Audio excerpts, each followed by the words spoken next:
For those of you out there that run and duck email, you don't like email, you're so stuck in the text messages and the cell phones and the autumn of what's-its, and you've run away from the beauty that is email, you probably didn't get the message that MEXC, the exchange, MEXC.com, recently sent out that essentially is asking you to KYC because they think that you haven't KYC'd yet. If you have KYC'd, you may or may not get this message. I suspect they sent it to everybody.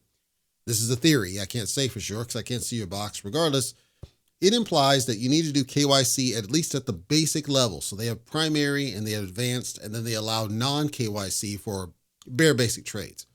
Primary increases the withdrawal limit, advanced increases the withdrawal limit.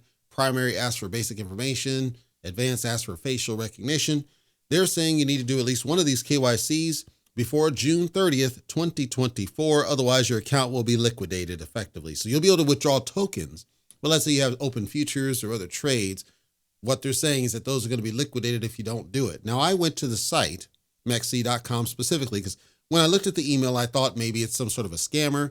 Maybe it's a hacker or something where it's not a legitimate email. There's usually in those, you're going to see like a button or a link that tells you, hey, log in now or whatever. There's nothing of that sort here. It's just the information and the date. Usually that indicates it's legitimate because it's forcing you to go to the main site and actually log in to take the action. And it's not like it's asking you to log in off the email. So that gave me some confidence this may be legitimate. But I went to the site. I was looking for a news article or some other confirmation of what this is communicating, and it's nowhere on the site. So the problem is because they're overseas, I think they're out of Singapore.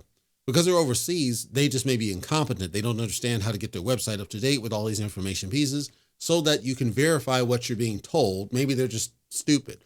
Okay, but the email looks legitimate, as far as I can tell. I don't see there's any problem. And they do have that banner when you first go to the site that says, hey, you're in a jurisdiction, whatever. And so maybe they're just trying to tie up the loose ends. And as we get closer to June, you'll start seeing more communique around this issue. My call to action to you. I can't confirm that the email is or isn't legitimate. I don't see any reason to think that it's not legitimate. And I would recommend, if you have not done so already, if you plan to stay in MEXC, you might consider just doing the primary KYC, which is not that bad, just to make it go away and kind of cover your ass. Make sure you're not clicking on sketchy links. Just go straight to the site, MEXC.com, purposely log in there to make sure you're not getting, scammed or something. Once you log in, go to identification. Under there, you have the KYC options. And again, I would recommend at least doing the primary. The withdrawal limits are extreme. I don't think anybody, a regular trader, would use either one of those. So I would just stick with the primary for now and just let time pass. It can't really hurt anything. And then most importantly, I would recommend you don't leave your cryptocurrency inside of an exchange for any reason, but that's up to you if you're a gambler. My whole thing is I don't want to see you get your tokens took, jack move. I don't want to see that happen to you. If they plan to do something in the near future, they've already had liquidity issues. There's already the KuCoin stuff happening.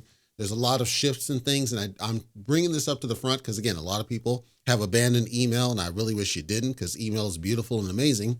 And so I figured I would spread the word with my limited platform as best I can.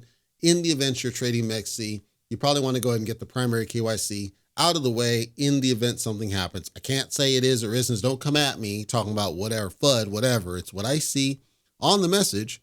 It'll be on the thumbnail, so it's up to you whether or not you choose to do something or nothing. And then if it turns out to be legit, you get your tokens took and get liquidated. You need to come back and get my credit because Leister tried to help you out and you didn't listen to him. That's on you. That's on you. Hey.